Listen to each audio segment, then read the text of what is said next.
Բարև ձեզ արգելի հեռուստադիտողներ, այսօր աշխատանքային օր է եւ ինչպես յուրաքանչյուր աշխատանքային օր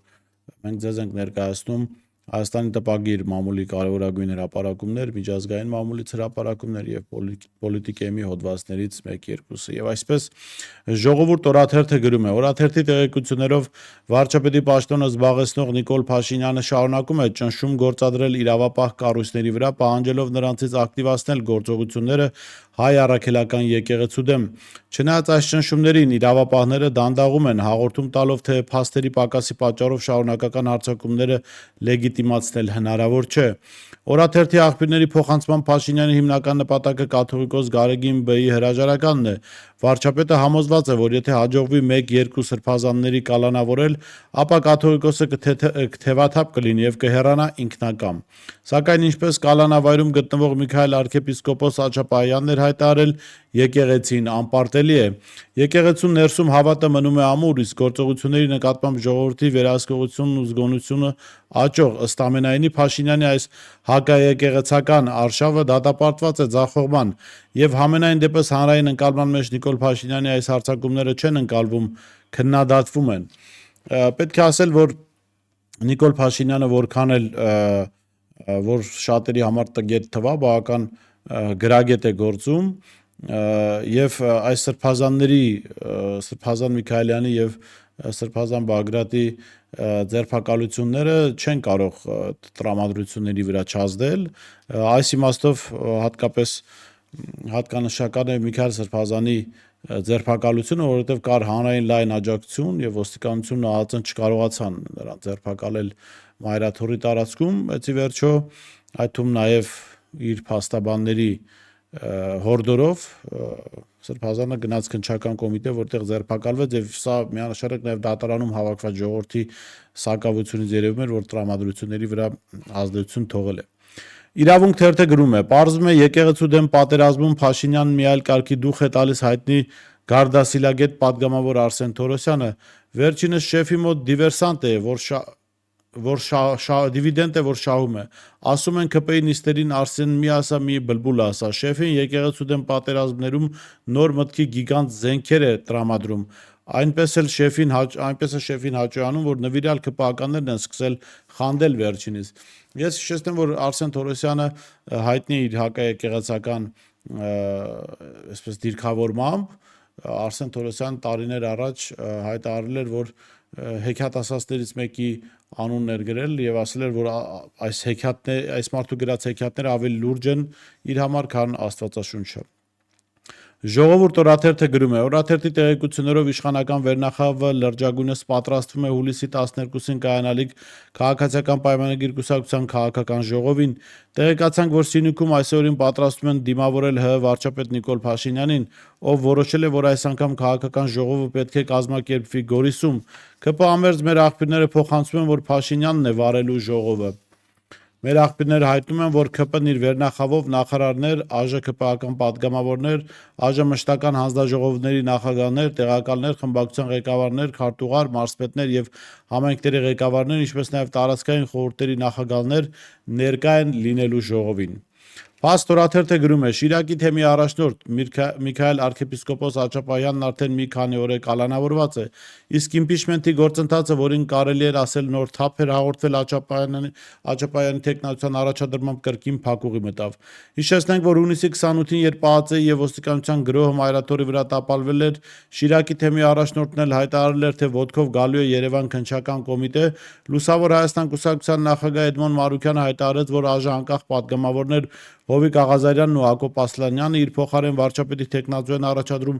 Միքայել Սրբազանին։ ԱԺ Հայաստան խմբակցությունն իր հերթին հայտարարեց, որ իր բոլոր 28 ստորագրություններով միանում է Աչապահյանի թեկնածությանը։ Քիչ ավելի ուշ միանալու պատրաստակամություն հայտնեց նաև Պատիվ ունեմ խմբակցությունը, փաստացի կարելի ասել ԱԺ 36 պատգամավորի ստորագրություն կար, ինչը սահմանադրությամբ բավարար էր իմպիչմենթի հարցը խորհրդարան ներկայացնելու համար։ Միքայել Սրբազանն այդ ժամանակ արդեն քննչական կոմիտեում էր իր պաշտպանությունը ստանձնած փաստաբանական պալատի նախկին նախագահ Արա Զոհրաբյանի մարդու նախկին պաշտպան Արման Թաթուհանի ուղեկցությամբ։ Վերոնշյալ իրադարձություններին արագորեն հետևեցին Միքայել Սրբազանի հայտարարությունը, որն իր ֆեյսբուքյան էջում տեղադրեց Արա Զոհրաբյանը Ես լիովին բավարարված եմ իմ ծառայությունից, իբրև հոգևորական, ուստի խնդրում եմ իմ անունը չշահարկել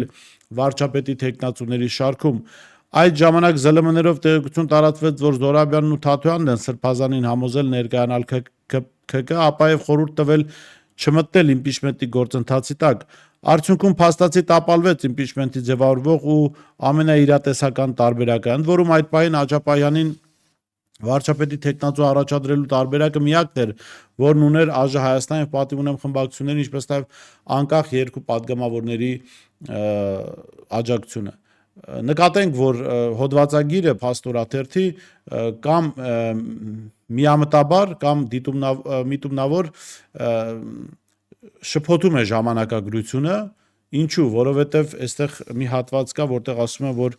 քիչ ավելի ուշ միանալու պատրաստակամության մասին հայտարարեց պատիվ ունեմ խմբակցությունը, հետո ասում է, որ վերոնշյալ իրադարձություններն արագորեն հետևեցին Սրբազանի հայտարարություն։ Ոչ, այդպես տեղի չի ունեցել։ Պատիվ ունեմ խմբակցությունը Սրբազանին աջակցելու մասին հայտարարել է Միքայել Սրբազանի վարչապետի թեկնածու լինելուց հրաժարվելու մասին հայտարարելուց 7 րոպե հետո։ Այսինքն ի սկզբանե պատիվ ունեմ խմբակցությունը չի աջակցել այս գործընթացին եւ միայն երբ վստահ են եղել, որ Միքայել Սրբազանը հայտարարում է, որ ինքը հրաժարվում է վարչապետի թեկնածու լինելուց, հայտարարել են, թե այ մենք աջակցում ենք, այնպես որ ժամանակագրությունը կարծում եմ հուսամ դիտավորյալ չի շփոթի մեջ գցվել, որովհետև առնվազն պատիվ ունեմը չէր միացել, մինչև Միքայել Սրբազանի հրաժարվելը։ Իրավունք թերթը գրում է. Նիկոլ Փաշինյանը սկսել է ստրախ գանյատ անել թիմակիցների շրջանում ու եթե Աստված մի արասցե մեկը փորձի շրջվել դեպի ընդդիմադիրների թևը, որոշի թռնել վրաներից, ապա երանի է տալու եկեղեցականների շուրջ տեղի ունեցողին։ ԿՊ-ի մոտ կանգնած աղբյուրների համաձայն Փաշինյանը թիմի ակտիվին հրահանգել է, որ մեծից փոքր զգուշացնեն, որ վրեկներից թռնելու դեպքում խայտարակվելու են ոչ միայն իրենք, այլև ամբողջ թիմով։ Ասել է, թե զգուշացրել է, որ բոլորի դեմ կոմպրոմատների արխիվ ունի, որի բացահայտումից հետո սեփական ընտանիքներն անգամ երես կթեքեն իրենցից։ Իհարկե, շատ գովելի է, որ իրավունք թերթը ԿՊԱ-ականների ընտանիքների մասին նման բարձր կարծիք ունի։ Ես չեմ կարծում, ինչ կարգի կոմպրոմատ էլ հրապարակեն ԿՊԱ-ականների ընտանիքները հրաժարվեն իրենցից, հատկապես որ նրանց մեծ մասի ընտանիքները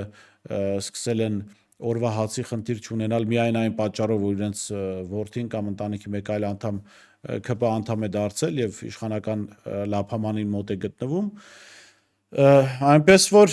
բայց առաջին մասը սպառնալիքների իհարկե չեմ հերքում, կարելի է հաստատել, մամուլի այլ միջոցներ են գրել, այո, Նիկոլ Փաշինյանը կոմպրոմատների սպառնալիքի տակ է պահում իր թիմակիցներին։ Ժողովուրդ օրաթերթը գրում է. այսօր ազգային ժողովում նախատեսվում է արտահերթ նստաշրջան, որի մթնոլորտը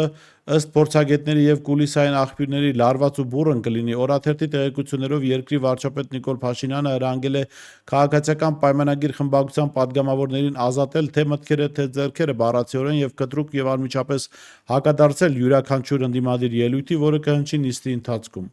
Ըստ ԱԺ-ին մոտ կանգնած աղբյուրների իշխող թիմին փոխանցվել է, որ պետք է խստիվ վերահսկեն դահլիճում հնչող ցանկացած քննադատություն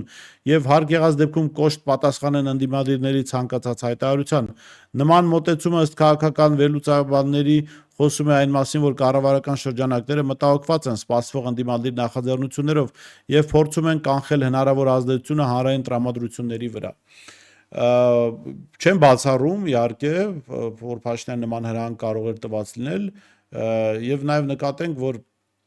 առավոտյան ցանցում շրջանառվում էր մի տեսանյութ, դեմքը արդեն անճանաչելի էր այդ մարդու, որը ըստ հրապարակումների Facebook-ում ես հանդիպեցի, ասում էր, որ այդ մարդը ծեծի է ենթարկվել եւ այդ մարդն էլ էր ասում Նիկոլ Փաշինյանի մորը թուրք անվանելու համար։ Ահա մենք այսպիսի ժամանակներ ենք եկել եւ հասել, որտեղ Նիկոլ Փաշինյանին քննադատող քաղաքացուն քանի անգամ են նախկին իշխանություններին թուրք ասել ու քանի անգամ են այդ մարդիկ ծեծ կերել, ես չեմ հիշում նման իրավիճակ։ Եղել են իհարկե իրավիճակներ, որտեղ նախկին իշխանության ընդդիմախոսները ծեծվել են, այնպես չի սրբեր են եղել, բայց շարքային քաղաքացու նկատմամբ նման վերաբերմունք ես չեմ հիշում։ Ժողովուրդ օրաթերթը գրում է ազգային անվտանգության ծառայության ծառայողից մինչև ՀՀ սննդամթերքի անվտանգության տեսչական մարմնի ղեկավարի տեղակալ։ Այսպիսին է Տիգրան Պետրոսյանի կենսագրությունը։ Նա գործող իշխանության այն առաջամարտիկներից է, ով ստանձնեց Տաշիր պիցցա ընկերության մասնաճյուղերի տուգանման եւ գործունեության կասեցման գործընթացը հարյուրավոր մարդկանց թողնելով անգործ։ Պետրոսյանը պաշտոնը ստանձնելու օրվա դրությամբ ձեռք բերած ունեցվածքի հայտարարագիր էր ներկայացրել, համաձայն որի պաշտոնատար անձը նրա ընտանիքի անչափահաս անդամներ եւ խնամակալության տակ գտնվող անձինք միասին հայտարարագրել են 7 գույք եւ 3 բնակարան բազմաբնակարան շենքում, 1 ավտոկայանատեղի, 2 հողամաս, 1 անավարտ շինարարություն։ Որպես տրանսպորտային միջոց հայտարարագրվել են Ford եւ Mercedes-Benz Magnum մեքենաներ, համապատասխանաբար 2023 եւ 24 թվականներին ձեռք բերված։ Բանկային հաշիվների մնացորդը կազմել է 29 միլիոն դրամ, կանխիկ դրամական միջոցները $155,000, 17,000 եվրո, 118 միլիոն դրամ։ Հաշվետու տարվա եկամուտները կազմել են 3 միլիոն 904,000 դրամ, պաշտոնը ստանձնելու օրվա դրությամբ, որից 3 միլիոն 750,000 դրամը ՀՀ վարչապետի աշխատակազմի սպասարկում պոակի տնօրենի պաշտոնում եղած ժամանակ է ստացել։ 154,000 դրամը ՀՀ սննդամթերքի անվտանգության տեսչական մարմնի ղեկավարի տեղակալի պաշտոնը ստանձնած ժամանակ։ Նա տարեկան հայտարարագրում որևէ գույք չի հայտարարագրել արդեն այս տարվա, սակայն տրանսպորտային միջոցների առուծախի մեջ եղել։ Տվյալ տարվա սկզբում հայտարարագրել է տրանսպորտային 3 միջոց՝ Mercedes-Benz, Ford, Bernattar եւ Volvo։ Հայտարարատու տարում Mercedes-Benz Magnum մեքենան Պետրոսյանը վաճառել է 35 միլիոն դրամով եւ ձեռք բերել նույն Magnum-ի 39 միլիոն դրամ արժողությամբ մեքենա։ Մենք պարբերաբար նաև օգտվելով մամուլի հրապարակումներից ձեզ ենք ներկայացնում ԿՊԱ-ականների ունեցվածք եւ դուք տեսնում եք ինչպեսի ահռելի ունեցվածք են մարդիկ հասցրել կուտակել։ Այսօր մեկնարկող ԱԺ արտահայտիստում ներառված է Խոյ Վաղարշապատ համայնքների խոշորացման նախագիծը, որի նպատակը նոյեմբերի 16-ին Էջմիածնում նոր ընտրություններն անցկացնելն է։ Էջմիածնի քաղաքապետ Դիանա Գասպարյանի հրաժարականից հետո ՔՊ-ն Էջմիածնում հարմար թեկնածու չունի, ուստի կանգնել են Արմավիրի մարզպետ մինչ այդ Խոյ համայնքը ղեկավարած Արգիշտի Մեխակյանի վրա, սակայն նա Էջմիածին համայնքում այդքան հեղինակություն չունի, ուստի որոշել են մի անգամ արդեն խոշորացված համայնքը նորից խոշորացնել եւ Մեխակյանի նախկին համայնքը Խոյը միացնել Էջմիածնին, որպեսզի հաղթանակ ապահովեն։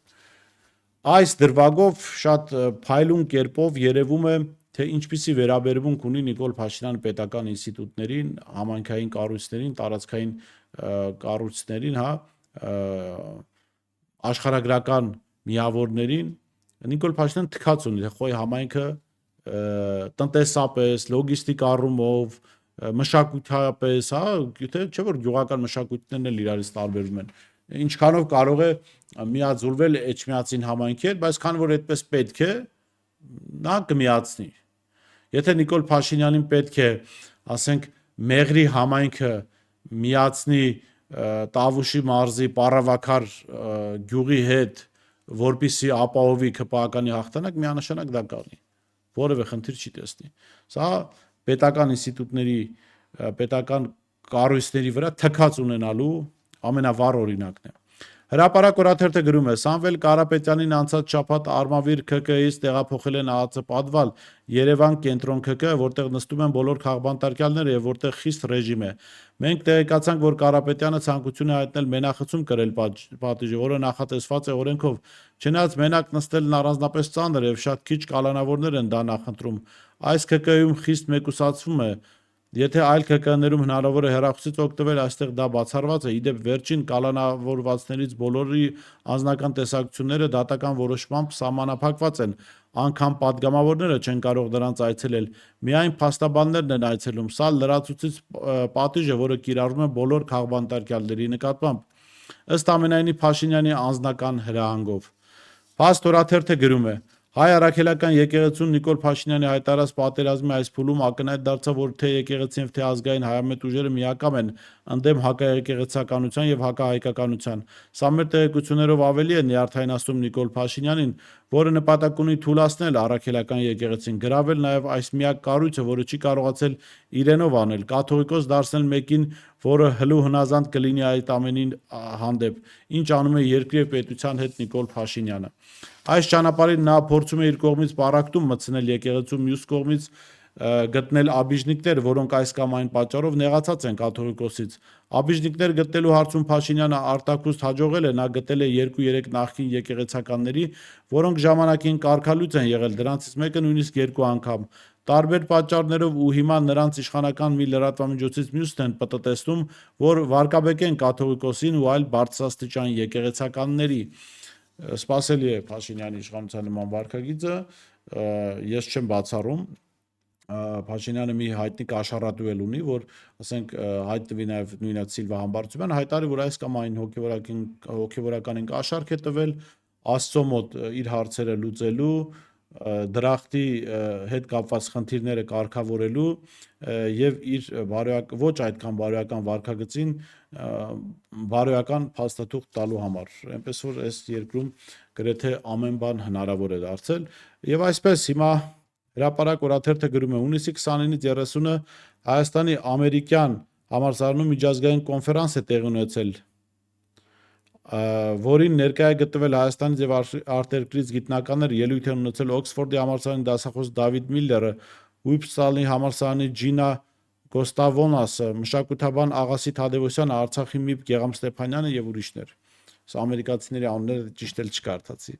Մեզ պատմեցին, որ հունիսի 29-ին նիստին առավոտից բնականon հունով ընթացել է մինչև այն պահը, երբ հայտարարվել է, որ բանախոս է լինելու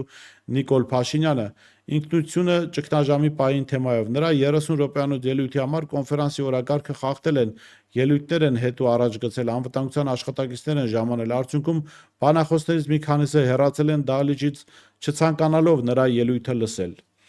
Ժողովուրդ օրաթերթը գրում է.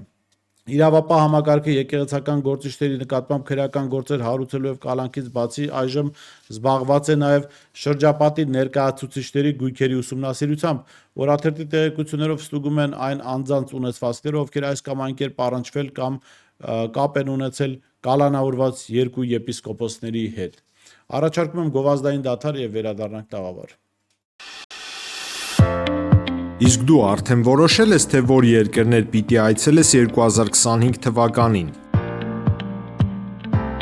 Եթե դու ես հոգնել օրեր շարունակ հարցումների անպատասխան մնալուց, դիմիր Travel with N տուրիստական գործակալություն, սպասեցնել չեն տա, անմիջապես կստանաս լավագույն առաջարկները, տուրփաթեթներ, ավիատոմսեր, հյուրանոցների լայն ընտրանի, էքսկուրսիաներ, սոցփաթեթի սպասարկում եւ ամենակարևորը 24/7 ձևաչափով բարեհամբույր սպասարկում։ Travel with N 095 89 20 48 Շնորհակալ եմ, որ շարունակում եք հետևել մեզ, առաջարկում եմ բաժանորդագրվել մեր ալիքին եւ այսպես ձեզ եմ ներկայացնում պոլիտիկայի մի հոդվածը։ 2018 թվականից հետո Սերժ Սարգսյանը օգտագործելով իր ձեռքի տակ եղած հնարավոր բոլոր մեթոդները արել է ամեն բան, որպեսզի Նիկոլ Փաշինյանի իշխանությունը հնարավորինս քիչ վտանգ սպառնա։ Դրանք են ընդդիմադիր դաշտի պառակտումը, չնայած նրա խոստմանը, թե չունի որևէ քաղաքական հավակնություն, հանրային գործընթացներում մշտական ներկայությունը, որը շատերին վանում է այդ գործընթացներից։ Ներքաղաքական կյանքում գրեթե բոլորին հայտնի են այդ հնարքները, որոնց միջոցով Սերժ Սարգսյանը փորձել է ամրապնդել Նիկոլ Փաշինյանի իշխանությունը, սակայն այն, ինչ նա անում է արտաքին ճակատում, Փաշինյանի օգտին քչերին է հայտնի։ Այժմ ձեզ կներկայացնենք այդ դրվագներից մեկը։ Շատերը գիտեն, որ Սերժ Սարգսյանը հաճախ պատվիրում է սոցհարցումներ, որոնցով ծանոթանում է հանրապետությունում առկա տրամադրություններին։ Սոցհարցումներ իրականացնող ընկերություններից մեկը հիմնադրել է Սերժ Սարգսյանի հետ խավոր սանիկական հարաբերություն ունեցող մի անձ։ Սերժ Սարգսյանը հաճախ իր պատվերներով անցկացած հարցումների վրայով տվյալներով կիսվում է աշխարհաքաղաքական կենտրոնների ներկայացուցիչների հետ։ Մեր աղբյուրները տեղեկացնում են, որ Սարգսյանի ձեռքի տակ հայտնված այդ հարցումները մինչ հասնել է աշխարհաքաղաքական կենտրոններ Մոսկվա, Վաշինգտոն, Փարիզ, որոշակի փոփոխությունների են ենթարկվում։ Սերժ Սարգսյանը հենվելով իր իշխանության տարիներին ձևավորված լավագույն ավանդույթների վրա Մունքուչյանավարի միջամտել է իրեն փոխանցված սոցհարցումների տվյալների թվերին եւ ուժային կենտրոններին է հասցրել արդեն ձևափոխված, կեղծված հարցումներ, որոնցից նրանք պետք է եզրակացնեին, որ Նիկոլ Փաշինյանը ունի ամուր աջակցություն, իսկ նրա անդիմախոսները չունեն կամ ունեն նվազ հանրային աջակցություն։ Երրորդ նախագահը նման հարցումների միջոցով հատկապես ցանկացել է ազդել Մոսկվայում կայացող որոշումների վրա, նա ՌԴ դեսպանատան, ԱԳՆ-ի եւ այլ պետական ինստիտուտների հետ կապ ունեցող անձանց միջոցով հաճախ ոչ իր անունից փոխանցել է իրական պատկերին չհամապատասխանող հարցումների տվյալներ։ Ինչպես արդեն ասացինք, Սերժ Սարգսյանի սուրհանդակների միջոցով Մոսկվային, ինչպես նաև այլ մայրաքաղաքներին փոխանցված տվյալները պետք է որոշում կայացնողներին հուշեին, որ Նիկոլ Փաշինյանը մրցակից չունի, հետևաբար անիմաստ է Հայաստանում այլ գործընկերներ փնտրելը։ Ահա սա այն գործիքներից մեկն է, որով Սերժ Սարգսյանը արտաքին ճակատում լրջագույն աջակցություն է ցուցաբերում Նիկոլ Փաշինյանի իշխանությանը։ Առաջիկայում կներկայացնենք նաև այլ դրվագներ։ Գանք միջազգային մամուլի հրապարակումներին եւ ամփոփենք։ ԱՄՆ նախագահ Դոնալդ Թրամփը հուլիսի 7-ին Սպիտակ տանը կընդունի Իսրայելի վարչապետ Բենյամին Նեթանյահուին, հաղորդում է Axios-ի լրագրողը Ռավիդը։ Հղում անելով իսրայելցի պաշտոնյային փոխանցում է ՌԻԱ Նովոստին։ Երկուշաբթի օրը Սպիտակ տան մամուլի քարտուղար Քերոլին Լևիթը հայտարարել է, որ Միացյալ Նահանգները աշխատում է Նեթանյահուի Վաշինգտոնյան այցի վրա։ Իրանի արտաքին գործերի նախարար Աբբաս Արաղչին հարցազրույց է տվել CBS հեռուստաալիքին, որի ընթացքում նշել է, որ դիվանագիտության դռները երբեք չեն փակվի Միացյալ Նահանգների հետ բանակցությունների համար։ Մինչ բանակցությունները վերսկսելու որոշում կայացնել է, մենք պետք է համոզվենք, որ Վաշինգտոնը կրկին չի չարաշահի բանակցությունները ռազմական հարված հասցնելու համար, ասել է նա։ Արաղչիի խոսքով Իրանը կկարողանա արագ վերականգնել միջուկային էներգիային հասցված հարվածների արդյունքում կրած կորուստները եւ վերացնել ուրանի հարստացման գործընթացում կուտակված կուտակումները։ Ռուսաստանում Ադրբեջանի դեսպան Ռահման Մուստաֆայևը կանչվել է Ռուսաստանի արտաքին գործերի նախարարություն կապված Բաքվի ոչ բարեկամական գործողությունների եւ ռուս լրագրողների անօրինական կալանավորման հետ։ Հիշեցնենք, որ Ադրբեջանի իրավապահ մարմինները գործողություններ են իրականացրել ռուսական Սպուտնիկ Ադրբեջան գործակալության գրասենյակում, ինչի հետևանքով ձերբակալվել են ՌԴ քաղաքացիներ։ Ոստիկանության եւ հակակառավարական ցույցերի միջև անցած գիշեր բախումներ են տեղի ունեցել Բելգրադի կենտրոնում, որի հետևանքով տասնյակ մարդիկ վիրավորվել են եւ կան ձերբակալվածներ։ Անկարգությունները սկսել են արտահերթ ընտրությունների պահանջով անցկացված բողոքի ցույցից հետո, որին տասնյակ հազարավոր մարդիկ են մասնակցել։ Հավաքական անվտանգության պայմանագրի կազմակերպության արտգործնախարարները խստորեն դատապարտում են Իրանին հասցված Իսրայելի եւ Միացյալ Նահանգների կատարված հարվածները, քանի որ այդ գործողությունները սպառնում են անկայունացնել տարածաշրջանը, ըստ ՏԱՍ-ի ասված է նախարարների հայտարարության մեջ, Մերձավոր Արևելքում ստեղծված իրավիճակի առնչությամբ։ Այսօր այսքանն էինք առանձնացրել տեղական միջազգային մամուլի հրապարակումներից, կարծում եմ հետաքրքիր հրապարակումներ էին, կհանդիպենք վաղը։